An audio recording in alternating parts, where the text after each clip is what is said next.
하나님 말씀 모시겠습니다. 오늘 거룩한 주일 우리에게 허락하신 하나님 말씀은 요한복음 12장 26절입니다. 한 절입니다. 신약성경 요한복음 12장 26절.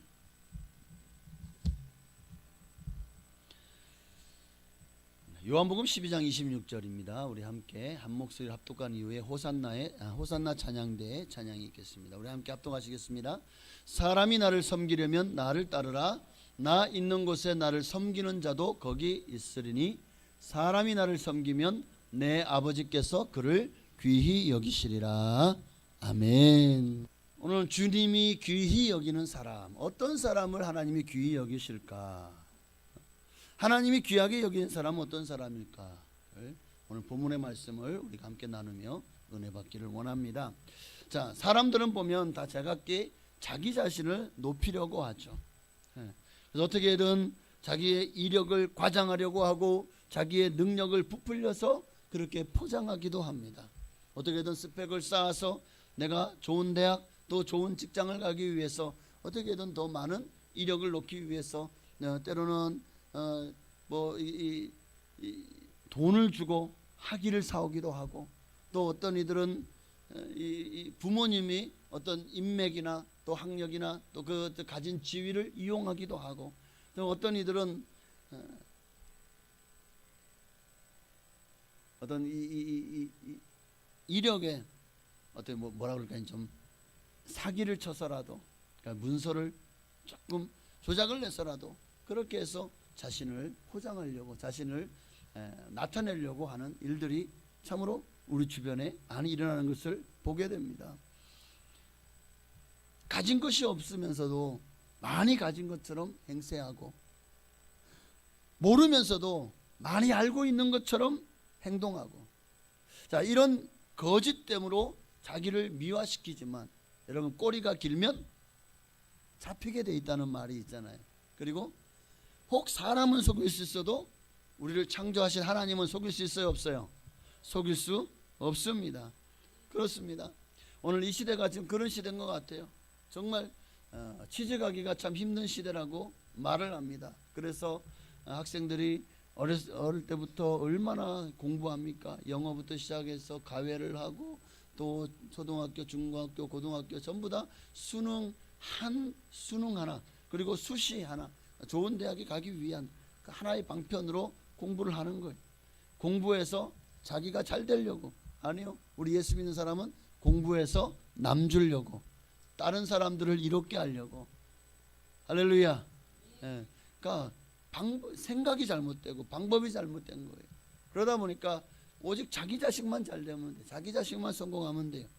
이런 마음들이, 또 내게도 마찬가지예요. 나도 나만 잘 되면 되고 나만 성공하면 되고, 그래서 어떻게든 화려한 이력으로 자신의 가치를 증명하려고 온갖 스펙 쌓는 일에 혼신을 다하는 모습들을 보게 됩니다.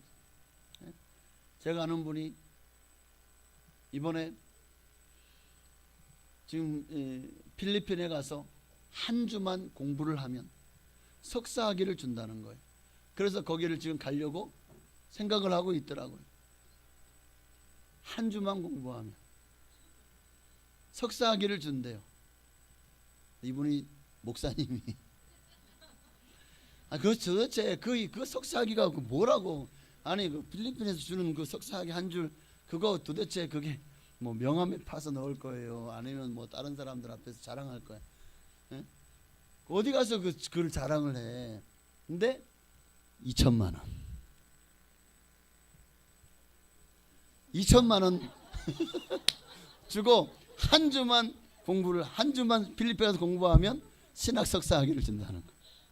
그래서 그 2천만 원을 준비하고 있대. 내가 진짜 여러분, 이게 기가 막히지 않습니까? 여러분, 참 목사도 이 스펙에 대한 명예를, 욕심을 내려놓지 못하면 참 그렇게 될 수가 있는 거예요. 타락할 수가 있는 거라고요. 근데 이 시대는 어떻습니까? 이 시대는 여러분, 하나님이 그것 보고 너 정말 목회 잘할 것이다 하고 칭찬해주고 아주 그냥 그에게 성령의 능력을 갑절로 부어주실까요?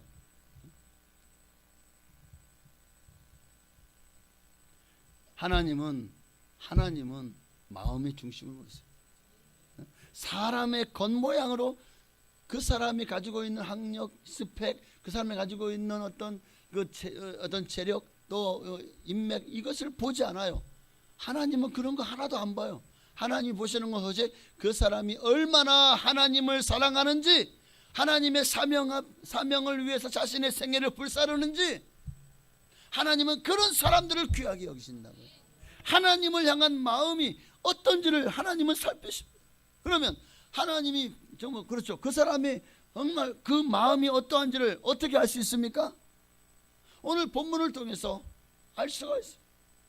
요한복음 12장 오늘 26절의 말씀 보니까 사람이 나를 섬기려면 나를 따르라. 나 있는 곳에 나를 섬기는 자도 거기 있으리니 사람이 나를 섬기면 내 아버지께서 그를 귀히 여기시리라. 자, 하나님이 어떤 사람을 귀히 여기신다고요? 하나님이 어떤 사람을 존경하시죠? 하나님이 어떤 사람을 사랑하고 하나님 그를 위해서 많은 예비, 하나님의 형통함의 복과 또 하나님이 그의 통해서 하나님의 영광을 나타내고 하나님이 크게 사용하시죠? 하나님을 따르고 하나님을 섬기는 사람. 섬긴다는 것은 여러 가지 의미가 있지만 오늘 본문을 통해서 과연 어떤 사람이 하나님이 귀하게 여기는 사람이냐, 하나님을 따르고 하나님을 섬기는 사람이, 어떤 사람이 하나님을 따르고 하나님을 섬기는 사람이냐, 그 일을 통해서 하나님께만 영광 돌리는 사람이. 하나님을 섬기며 산다는 것은 하나님의 이름을 높이는 것을 의미합니다. 내 이름이 아니라 하나님의 이름을 높이는 거예요. 내가 드러나는 것이 아니라 하나님이 드러나고, 내가 영광을 받는 것이 아니라 하나님이 영광을 받으시는, 바로 그가 진짜 하나님을 섬기는 사람이고 하나님을 따르는 사람이다. 그러면 하나님이 그런 사람을 내버려 두실까요? 내 아버지께서 그를 귀히 여기시리라. 사실 우리가 예수 믿으면서 이렇게 산다는 거 정말 힘들어요, 사실은. 근데 성경은 내 짐은 쉽고 가볍다고 하셨는데, 예수님이 그럼 어떤 사람에게는 주님이 주시는 일, 주님을 섬기는 일이 쉽고, 왜 어떤 사람이 주님을 섬기는 일이 마치 어깨에 무거운 짐을 진 것 같은 그런 고통을 고쳐올까요? 어떤 사람에게 주님의 일이 쉽고 어떤 사람에게 주님의 일이 어려울까요? 저는 그 기준을 사랑에 찾습니다. 사랑. 하나님을 사랑하는 사람, 그 사랑으로 하는 일은 쉽습니다. 재밌습니다. 즐겁습니다. 그리고 행복합니다. 그런데 하나님을 사랑하는 마음이 없이 말씀에 순종하려고 하면 이거 보통 힘든 게 아니에요. 주일마다 주일을 지켜야 돼요. 한번 빼먹을 수도 있지 뭐.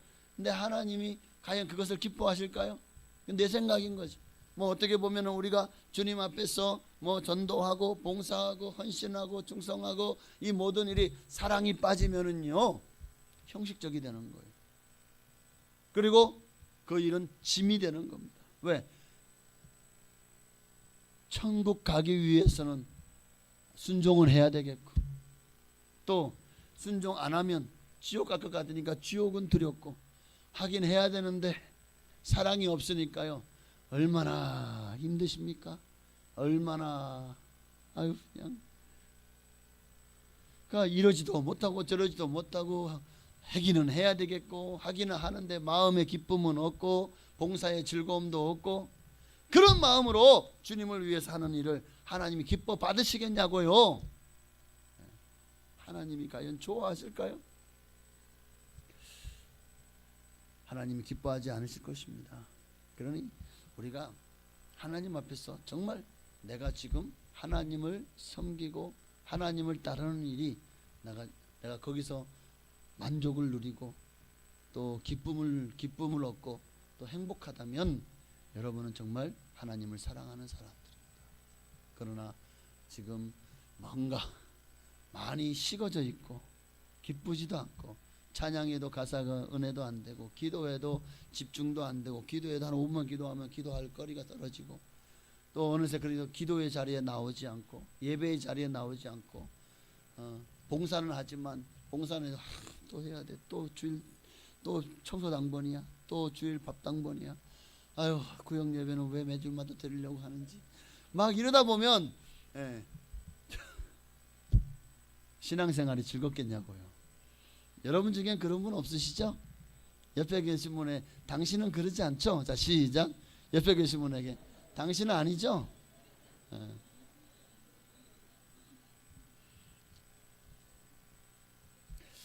하나님은 겸손한 마음으로 하나님을 높이는 사람을 귀하게 여기십니다. 여러분, 하나님을 높이는 자를 하나님이 귀하게 여기셔요. 그러면 반대로 말하면 하나님을 높이지 않는 자, 하나님을 따르고 온전히 섬기지 않는 자를 하나님도 귀히 여기지 않으시겠죠. 여러분, 아주 영적인 가장 암흑 시대 중에 하나가 사무엘서에 보면 엘리 제사장 시대. 엘리 제사장을 아시나요? 그의 두 아들이 얼마나 아주 남봉꾼이었습니까?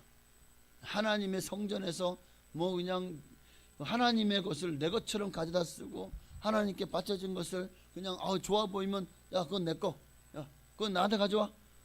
또 이게 막 이제 하나님 앞에 드리고 나서 삶는 것도 자기가 찍어서 좋은 거를 먼저 가져가서 먹고 이런 놈들이 이 엘리 제사장이 두 아들이 했다고. 근데 자 그렇게 성전에서 온갖 남봉을 하고 심지어는 그 성전에 섬기는 여자들까지도 그렇게 추행을 하는 이런 나쁜 아들인데도 이 아버지가 야 너희도 그러지 마, 이게 끝이야.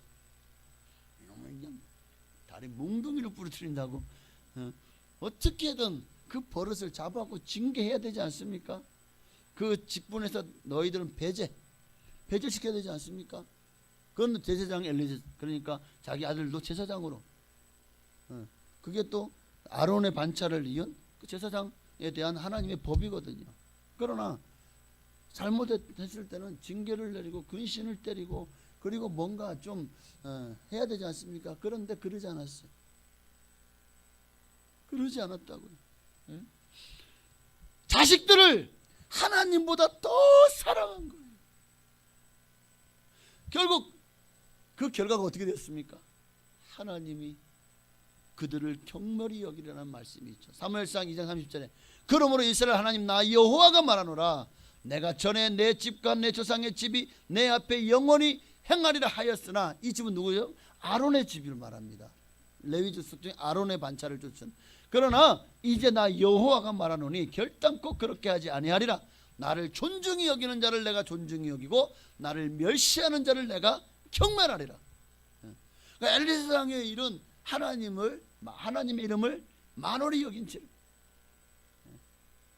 그러니 결국 이 일로 말미암아 어떻게 됐습니까? 전쟁이 났죠. 법궤를 가져갔다가 법궤는 빼앗기고 수만 명의 병사들이 죽고 그리고 엘리사장의 두 아들마저도 죽임을 당했습니다. 이 소식을 전하던 전령의 말을 듣고 의자에 앉아있으면 몸이 비대하는 엘리 제사장이요, 그 소식을 듣자마자 저는 전쟁의 패배 소식을 듣고 그렇게 뒷목을 잡은 건지 아니면은 자기 자식들이 죽었다는 얘기에 뒷목을 잡은 건지 몰라요. 자식들이 죽었다는 말에 충격을 받고 하고 쓰러졌는데 그만 목이 부러져 죽었어요. 의자에서 넘어졌는데. 결국 이렇게 하나님도 하나님을 존중히 여기는 자를 존중히 여기고 하나님을 멸시하는 자를 내가 경멸하리라. 우리 이 말씀을 잊지 말아야 됩니다. 하나님을 존중히 여기는 자를 하나님이 어떻게 그들을 세워가는가 보십시오. 뭐 세계에 수많은 예가 있지만 자 세상의 유명한 과학자들, 아주 유명한 과학자들 중에서 한번 이름만 들어도 알아요. 아이작 뉴턴, 만유 인력의 법칙에 그도 하나님을 잘 섬기는 사람이 있어요. 갈릴레이, 천동설이 대세였던 세상에 지동설을 주장했던 아보가르드, 또 파브르 곤충기, 옛날에 위인전기에서 읽어보셨죠? 파브르. 그 파브르도 또 패러데이, 저 영국의 물리학자 패러데이 같은 사람도, 또 플랭클린, 뭐 맨델 등등 정말 수많은 과학자들이요 하나님의 이름을 존귀 여기는 사람들이었고 하나님이 그들을 어떻게 높여주셨는가를 보십시오. 노벨상에도 과학계통의 상이요, 이게 참 기가 막힌 통계가 있어요. 그 과학계통의 상을 받았던 이들의 약 60%가 기독교인이었고 약 20%가 유대교도였다는 거예요. 60%, 20%, 80%가, 나머지 20%가 뭐 온갖 이제 다른 잡종교라고 죄송합니다. 네, 그냥 귀신을 섬기는 종교 아니면 무교주의자들이겠죠. 이게 하나님을 존중히 여기는 자를 하나님이 지혜를 주시고 명철을 주셔서 그들을 존귀하게 하시는 걸 보십시오. 여러분 구약의 사울 왕도 보세요. 그가 처음에는 어떤 사람이었어요? 겸손한 사람이었다고요. 그가 어떻게 이스라엘의 초대 왕으로 하나님으로부터 선택을 받았습니까? 겸손한 사람이에요. 제비를 뽑아 자기 이름이 걸렸음에도 불구하고 저 수레 뒤에 숨었던 사람이, 나는 나 같은 못난 사람이 내가 어떻게 왕이 될 수 있어요? 사무엘상 9장 21절을 보니까요, 사무엘이 함께 있습니다. 사울이 대답하여 이르되 나는 이스라엘 지파 가장 작은 지파 베냐민 사람이 아니니까 또 나의 가족은 베냐민 지파 모든 가족 중에 가장 미약하지 아니하니까 당신이 어찌하여 내게 이같이 말씀하시니까? 감당치 못하겠다는 거예요. 아니 나같이 작은 사람, 나같이 정말 아니 개천에서 욕난다는 말은 남의 얘기지 내 얘기는 아닌 줄 알았어요. 에? 나같이 못난 사람, 나같이 별 볼 일 없는 한미한 가문의 사람이 어떻게 왕이 될 수 있습니까? 얼마나 겸손합니까? 그러는데 그렇게 겸손했던 사울이 왕이 되고 나니까 어떻게 됩니까? 돌변하죠. 어느새 왕위를 탐하고 권력을 탐하고 자기 권력에 대해서 도전하는 사람들을 가차없이 들여밟고, 특히 다윗을 얼마나 십수년 동안 다윗을 괴롭히고 다윗을 죽이려고 했지 않습니까?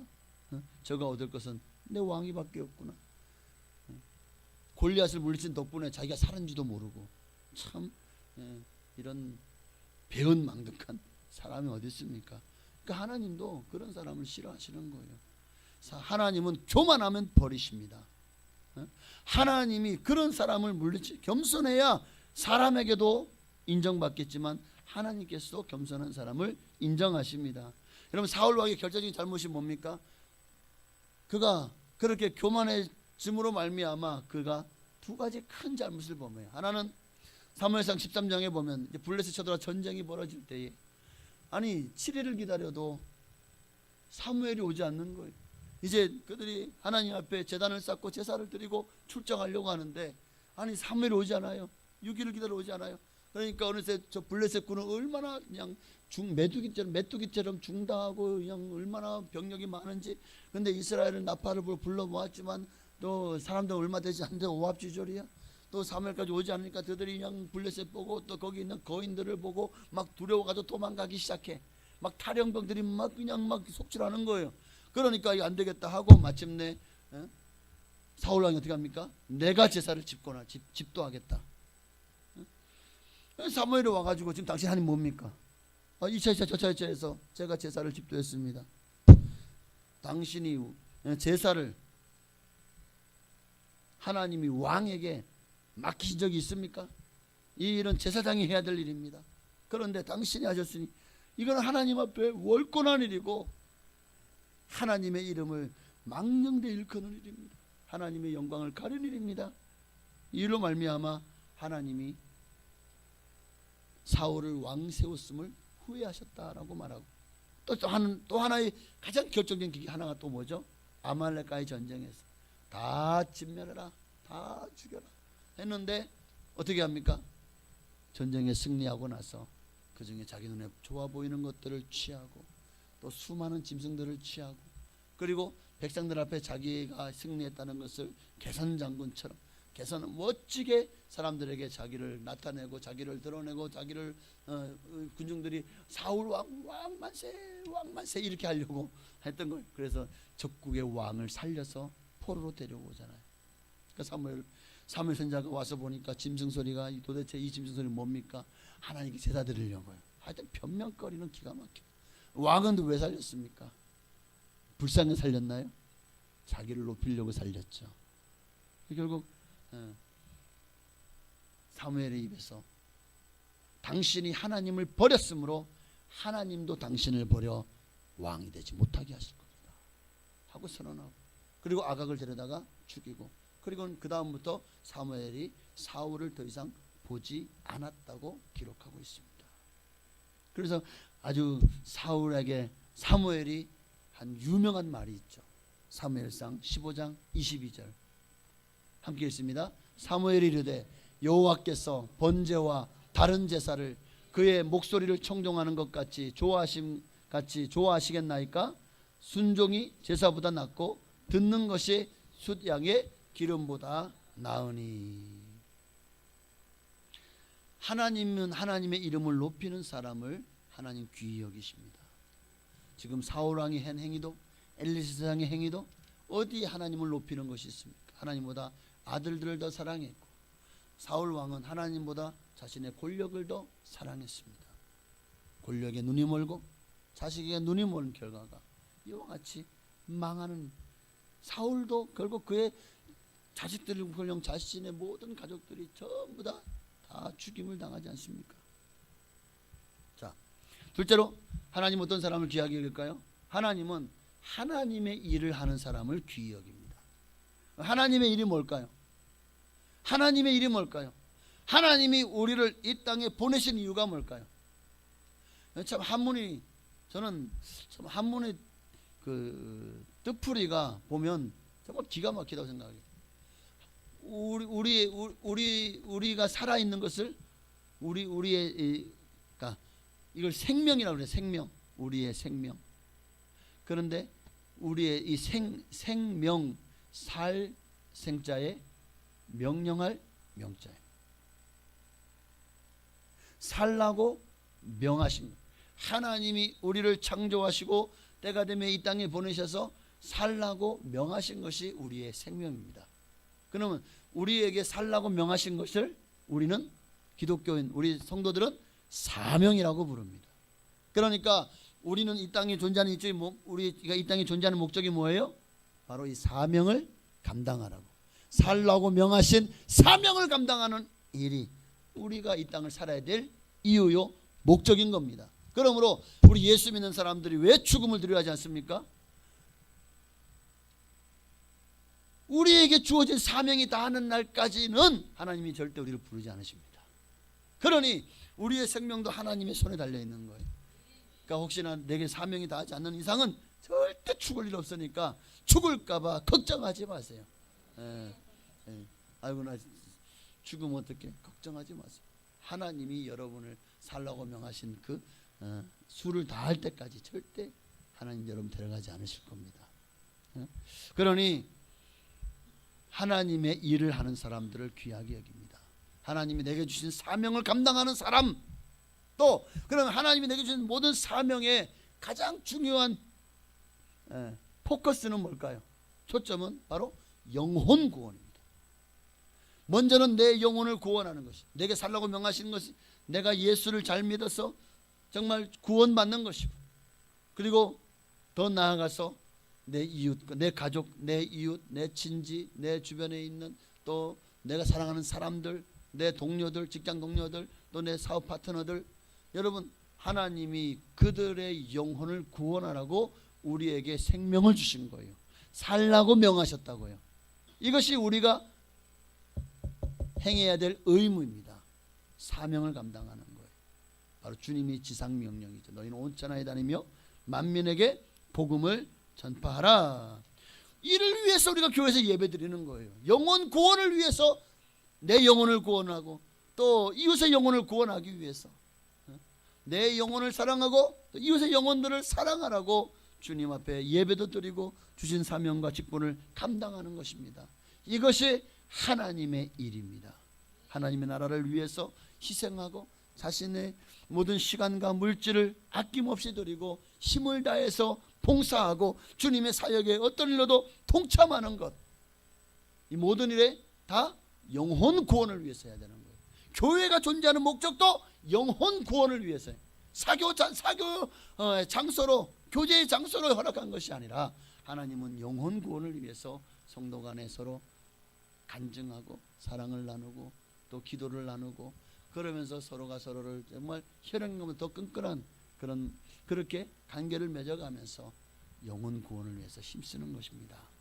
근데 의외로 많은 성도들이요, 교회를 이용하고 하나님의 이름을 이용해서 자신이 인정을 받고 자신이 높임을 받으려고 하거나 또 어떤 교회의 어떤 그 자신의 사업을 교회의 어떤 이득의 수단으로 그런 마음을 가지고 교회를 나오고 자신의 명예를 드러내려고 하는 그런 일들이 생길 일들을 참 자주 봅니다. 참으로 하나님을 기쁘시게 하는 게 아니에요.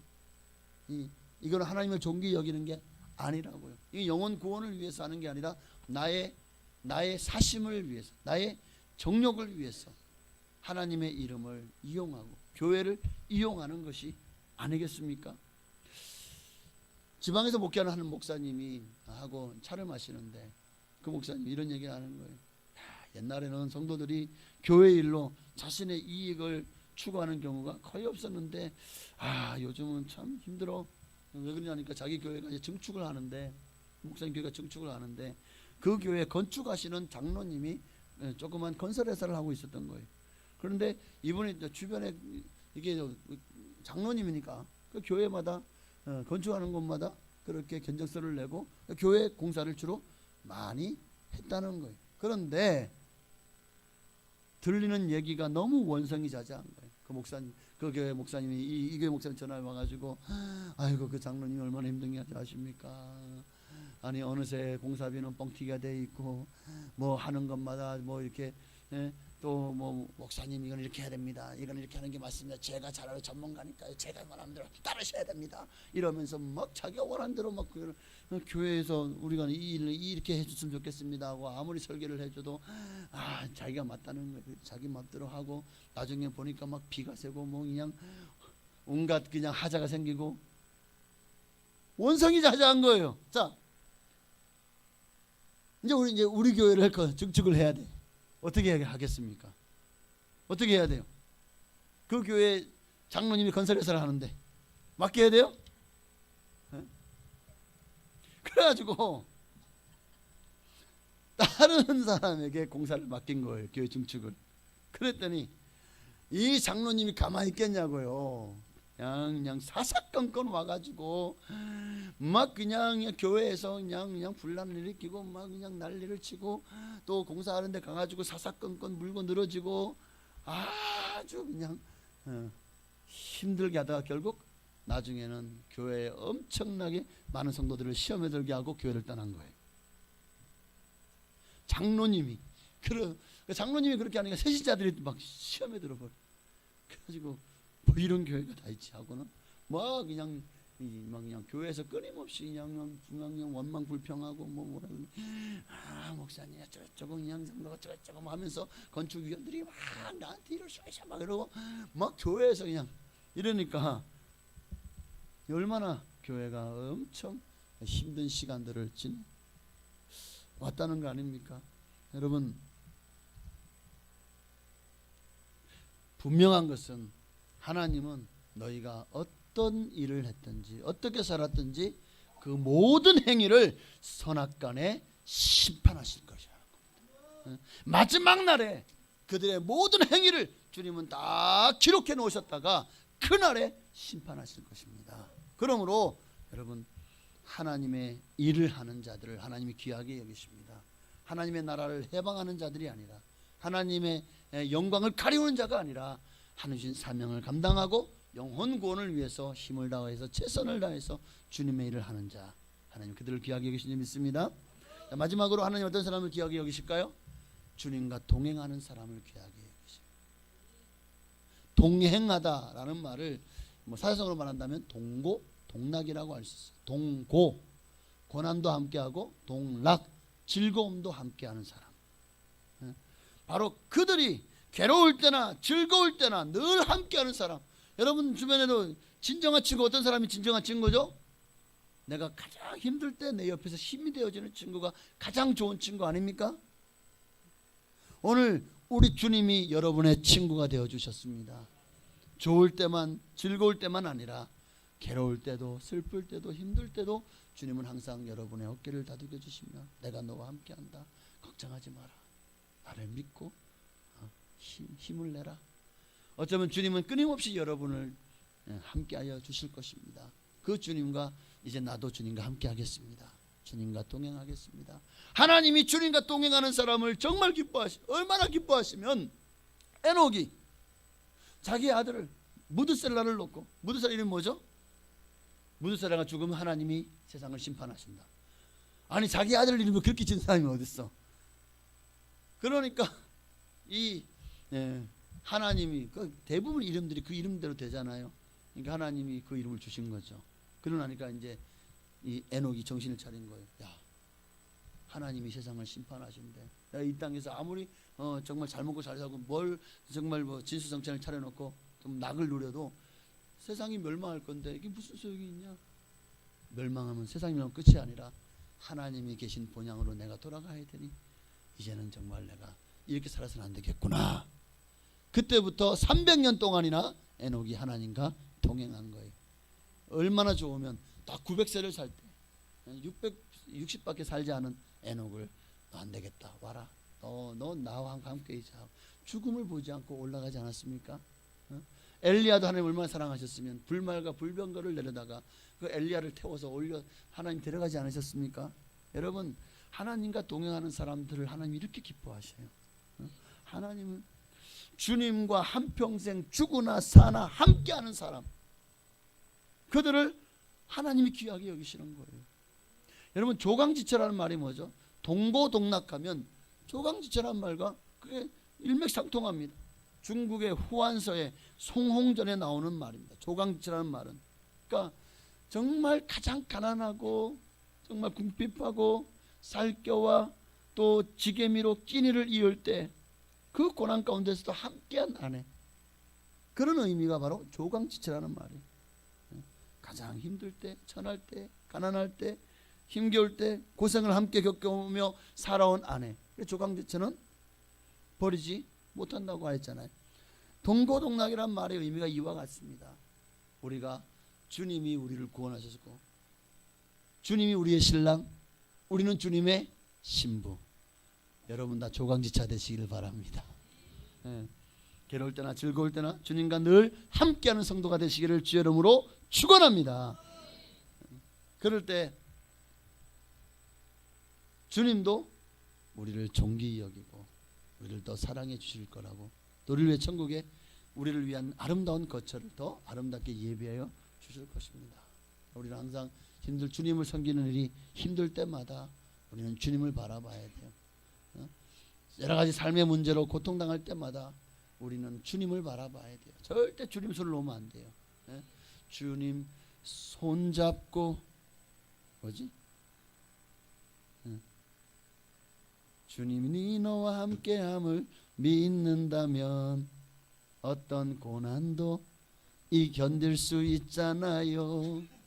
주님 손잡고 일어서십시다.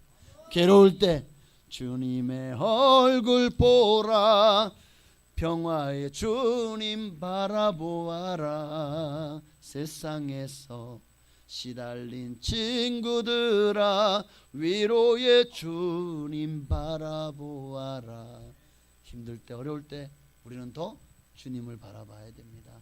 사람에게 도울 힘이 없는 방백들에게 여러분 힘을 얻으려고 하지 말고 주님을 바라보시기를 바랍니다. 하나님은 이렇게 일편단심 그런 믿음의 소유자들을 귀하게 여기시는 줄로 믿습니다. 자, 그러면 마지막으로 하나님이 귀히 여기는 사람은 하나님이 어떤 복을 주실까요? 자, 오늘 다시 본문을 보십시다. 마지막 요한복음 12장 26절에 나 있는 곳에 나를 섬기는 자도 거기 있으리니. 이 말은 주님이 있는 곳에, 항상 주님이 있는 곳에 우리도 함께 있게 하시겠다는 말씀입니다. 이 땅에서도, 그리고 주님이 계시는 천국에서도 영원히 주님이 여러분과 함께 하실 것입니다. 이것이 주님을 귀하게 여기는 사람에게 주시는 하나님의 축복입니다. 항상. 두 번째는 항상 주님이 하는 일에 주님이 동참케 하십니다. 하나님의 일에. 여러분 우리가 어떤 일을 동역을 하게 되고 뭐 하게 되면 회사 같은 경우에 내가 이제 지분을 뭐 하게 되면 나중에 거기에 대한, 그러니까 처음에 창립하거나 창설하거나 할 때에 거기에 내가 투자를 하잖아요. 상장하기 전까지는 그 그 투자금을 가지고 어떻게 합니까? 불어나는 만큼 나에게 그 지분을 떼어주는 거 아닙니까? 제가 이쪽 사업은 좀 잘 몰라가지고 맞나요? 내가 그 사람이 하는 일에 만약에 정말 사업에 한 100억이 필요해. 내가 한 10억을 투자했어. 그러면 그 회사가 이제 지금 100억짜리 회사가 1000억짜리가 되었어. 그러면 나는 그냥 10억 냈으니까 10억의 이자만 은행 이자만 받고 떨어지면 나가는 건가요? 내가 투자할 때 어떤 투자 계약서가 쓰지 않나요? 그렇죠? 그러면 그만큼의 지분을 내가 받는 거 아닌가요? 그 회사에서는 그만큼 내가 투자한 것에 대한 나의 공로가 있는 거잖아요. 주님의 일에 주님이 여러분을 귀하게 사용하신다고요. 그러면 그 일이 그냥 주님이 당연하지 하고는 사용하고 토사구팽하실까요? 아니요. 30배, 최소가 30배, 60배, 100배의 열매를 이 땅에서 거두게 하시고 내세의 영생과 또 칭찬과 상급과 면류관으로 여러분이 갚아주실 것입니다. 이게 바로 주님이 귀하게 여기는 사람들에게 주님의 일에 동참한 것에 대한 대가로 하나님이 이렇게 당연한 거잖아요. 구원하는 그 은혜에 감사해서 주님을 위해서 일하는 건 당연한 거잖아요. 그죠? 그렇게 한다고 해서 우리가 주님께 받은 은혜 100만 분의 1이나 갚겠습니까? 그런데도 주님은요 절대 공짜가 없어요. 주님은 반드시 아름다운 열매로 아름다운 풍성한 축복으로 여러분에게 복을 내려주실 것입니다. 더 나아가서 마지막으로 주님이 귀하게 여기는 사람은요 주님이 뜻과 생각을 알게 해주십니다. 주님의 계획을 영적인 분별력을 주셔서 주님이 원하시는 길로 우리가 갈 수 있도록 인도해 주시는 거예요. 복된 길로 갈 수 있도록 시온의 도를 열어주시고 그리고 정말 시냇가 심은 나무가 씨를 가시를 맺으며 그 잎사귀가 마르지 아니한 같으니 그 행사가 다 형통한 길로 인도해 주실 줄로 믿습니다. 이 일을 위해서 주님의 뜻과 생각을 알고 그 길로 갈 수 있도록 주님께서 성령을 우리에게 보내주신 거예요. 요한복음 14장 26절에요. 보혜사 곧 아버지께서 내 이름으로 보내실 성령 그가 너희에게 모든 것을 가르치고 내가 너희에게 말한 모든 것을 생각나게 하시리라. 날마다 성령님이 여러분 안에 오셔서 감동 감화해 주시겠다는 거예요. 교만한 자들은 하나님이 그들도 버리시고 성령님도 떠나십니다.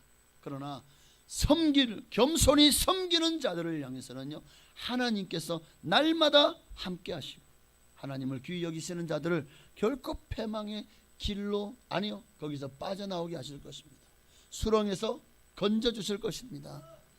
사망의 음침한 골짜기를 다닐지라도 해를 받지 않게 하실 것입니다. 바로 이것이 하나님을 귀하게 여기는 사람이 받을 복입니다. 뿐만 아니라 하나님을 귀하게 여기시는 사람은 그 자녀들을 잘되게 하십니다. 자자손손 복을 받게 하실 것입니다. 그러므로 이제 말씀했습니다. 여러분 사람 앞에 귀하게 여김을 받으려 하지 말고 사람들에게서 명예를 취하고 사람들에게 존중이 여김을 받기보다 여러분 그것이 내게 교만하게 만든다는 사실을 아셔야 돼요. 하나님께 귀하게 여김을 받는 일에 더 힘써 행하는 여러분 되시기를 바랍니다. 하나님께 귀하게 여김을 받으려면 오늘 말씀에 주님을 따라야 돼요. 그리고 주님을 섬겨야 됩니다. 그렇게 아름답게 주님을 따르고 주님을 섬기는 여러분 마지막으로 이 고사성어를 저는 여러분에게 화두로 던져드리고 마치겠습니다. 진인사 대천명이다. 오늘 한자가 많이 나오네. 동고동락 조강지처 진인사 대천명. 사람이 할 수 있는 일을 다 하고서 하늘의 뜻을 기다리다. 이게 진인사. 그렇습니다. 나는 당연히 하나님 복 주시는데 열심히 예배드렸으니까 열심히 기도했으니까 그리고는 아무것도 안 해요. 그리고 하나님이 내게 복 주시기에 그냥 입만 벌리고 있는 거야. 이거는 진인사 대천명이 아니에요. 세상 사람들도 믿지 않는 사람들도 진인사 대천명이라고 하잖아요. 자신들이 할 수 있는 다 해놓고 나서 하늘의 뜻을 기다린다고 하잖아요. 하물며 우리 예수 믿는 사람이 내 할 일은 다 팽개쳐놓고 그저 믿습니다 하고 하나님 복 주실 줄로 하늘은 스스로 돕는 자를 돕는다고 했어요. 유식한 건 아닌데 자꾸 이게